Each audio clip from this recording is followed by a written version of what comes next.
WBUR Podcasts, Boston.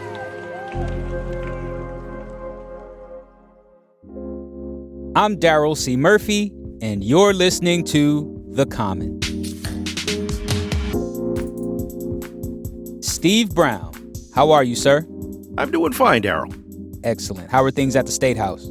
Things at the Statehouse are getting a little bit busier. They're in budget season. The House will be coming out with their version of the budget in a couple of weeks, and then the Senate will do it next month, and then we should have a budget probably by the middle of July. Okay. Sounds like we might have to check back in with you about that. Absolutely. Well, Steve, we're here for something else today. We at The Common have talked about Boston Mayor Michelle Wu's rent control proposal, which basically aims to cap rent hikes at 10% with some exceptions. This proposal needs approval from both city and state legislators before it goes to the governor's desk to be signed into law. The city council approved it last month with an 11-2 vote. 11-2. That's pretty overwhelming, I would think. Yes, it was. With that vote, it went to the Statehouse, which you cover as a WBUR senior reporter. So, Steve, let us know, what are you hearing on Beacon Hill about this rent control proposal? I've been snooping around on this bill. I followed it as it was down at City Hall, just to see what's going on, waiting for it to be sent basically a couple blocks up the hill to the Statehouse. It did arrive. It was filed the middle of March, and it still sits in the clerk's office. What I'm hearing, I've been asking around, it's going to be a heavy lift for supporters of this bill on Beacon Hill. It's got an uphill climb. So I want to backtrack for a second, Steve, because I want to explain to folks the reason this rent control proposal has to go through the Statehouse is because of something called a home rule petition. What is that? Sure. Cities and towns, certain things that they want to do, they have to basically go to the Statehouse and go, Mother, may I? Can we do this? And there are all sorts of home rule petitions that just pertain to, one community. A common one that's been going through a lot lately has been many smaller towns that have boards of selectmen decide that they want to get a little more modern and call it the select board. Mm-hmm. And so in order to make that change, those communities have to go to the Statehouse and the legislature and the governor and say, hey, we want to change the Board of Selectmen to the Select Board. May we do that?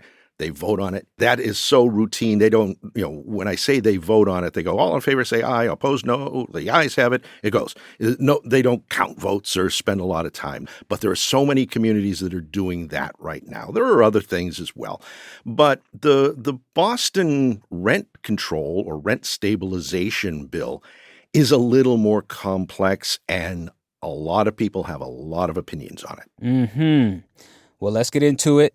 Steve, I need you to level with me here. What are the odds that this petition makes it through Beacon Hill? I think the odds are kind of low that they will make it, that it'll make it through at least this session or next session.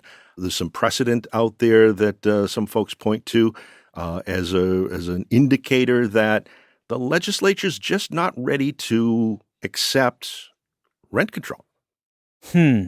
Why is that? A number of reasons. Of course, in 1994, the question of rent control went before voters.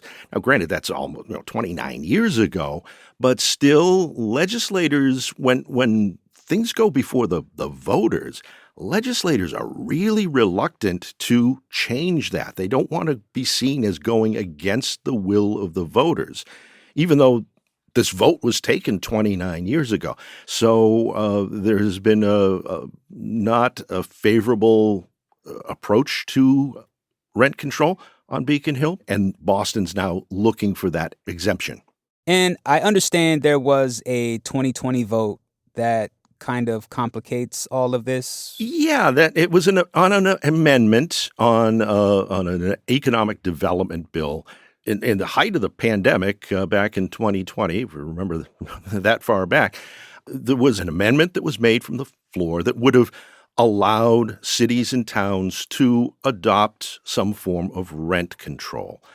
And the sponsor of that bill, Representative Mike Conley of Cambridge, called for and got a roll call on this amendment. And the amendment was defeated, only 23 votes for the amendment. There's 160 members of the House. The amendment really got swamped. Obviously, that amendment didn't become part of the law, but what it did is it put a marker down. Many representatives who were there in 2020 are still there now. Many of them voted no. And so if they were to change their vote, then they would have to explain to their constituents, why did you vote no then, but now you're voting yes? So when a vote goes on record like that, it kind of casts the mold for what's going on. Now, things can change. I can think of many things. Casino gambling was one where one year they've all voted no, and then the next year they all voted yes. But there was a change in the leadership and things like that. So it does happen, but I don't see it happening on this particular issue.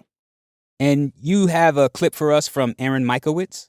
That's right. He was and he still is, the House Ways and Means chairman, very powerful position. And during the debate back in 2020, he got up and spoke against the amendment. In the aftermath of the 1994 vote, which eliminated rent control, this body has continuously supported the production and preservation of affordable housing. Just last year, we authorized a $1.8 billion affordable housing bond bill. That bill was passed and helped create thousands of affordable housing units and apartments today. So that seems to be the way the legislature would like to tackle the housing crisis, which is, everybody admits it. The housing crisis in Massachusetts is there. It's not an imaginary thing. But the sentiment seems to be, let's tackle the bigger problem of supply and make sure we get more units available, as opposed to putting a cap on those units that are out there right now. We're going to take a quick break, but we'll be right back with more from Steve.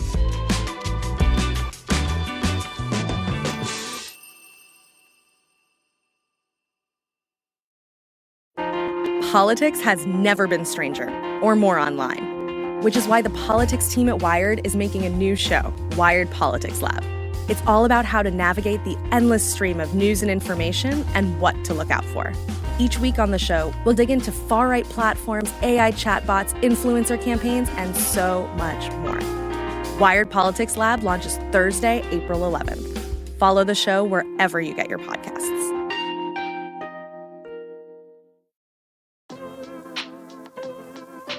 And we're back. How does the home rule petition work for Boston in this particular situation? Sure. First-year Representative Sam Montano filed the bill on behalf of the city. It will eventually go to a committee that will hold public hearings for it. Now, I'm sure the mayor will be up to endorse this piece of legislation, and then we'll see what will happen. Sam Montano is very optimistic that this will pass. We just need to dispel the preconceptions, the early fires that have been started that, are fear-mongering and not true and representative of the actual work that the bill will do. And when you have those conversations and build those relationships and have those the opportunities to interact with folks, they'll see that, it's not quite as scary as they think it is. It's not going to have the impacts on development that we're being told it will. And it also won't impact the quality of the housing that folks who are renting will be able to have. Sam Montano knows that they have their work cut out for them to try to convince their colleagues that they should support this. And how about others on Beacon Hill? I've talked to a few reps who feel that maybe this is not the right way to do it. Again, they want to address the larger issue of housing supply in Massachusetts. They also want to make sure that just the city of Boston itself doesn't bear the brunt of being the only place to get affordable rental housing. They would like to see other communities step up to the plate and provide additional inventory for affordable housing, particularly housing near transit stops and things like that. What do you think this signals or should signal to other municipalities considering their own rent control proposals? I think a lot of them will probably be wise to just kind of hold off and you don't want to put forth another proposal like this if the first one is not gaining any traction. It's best to keep your powder dry and wait to see if maybe over the coming years people are more receptive to rent control or rent stabilization. That's always a possibility. One thing about home rule petitions that I think it's important to point out is that you really have about a 4-year window in the legislature to try to talk to your colleagues and try to convince them that this is the way to go. The reason why I say 4 years, the way a home rule petition works is when it's filed, it is good through the rest of this legislative session, which will end December 31st of 2024. Now, say the home rule petition doesn't pass before then, the supporters of this, the city, can say, okay, well, we're going to try again. We'll file it again. It does not have to go back to the city council. It doesn't have to go back to square one down at City Hall.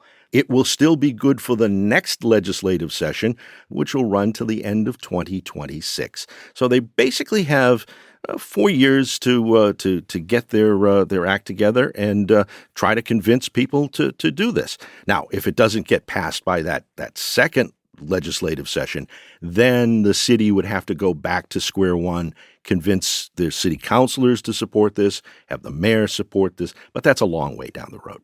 What solutions do these legislators who oppose Boston's rent control proposal, what do they have for the city's current housing crisis? What kind of solutions do they have to address these high rents, these high rent increases, and just how hard it is to be a tenant in this city? I think they're going to be looking to pieces of legislation that will increase the amount of housing stock, affordable housing stock. Mm-hmm. You see a lot of buildings being built, but these are high-end apartments that you're seeing around and about. So I think they're going to be looking for, and I think the governor's on board with this as well, as a more holistic solution, not just a one targeted thing in Boston, but something that gets more affordable housing units into more communities, including Boston, that people will be able to live in and afford the rent. Understood. Well, Steve, thank you so much. We'll be watching for your coverage, also seeing whatever you got for the budget coming up. So thank you so much for coming through. We really appreciate it.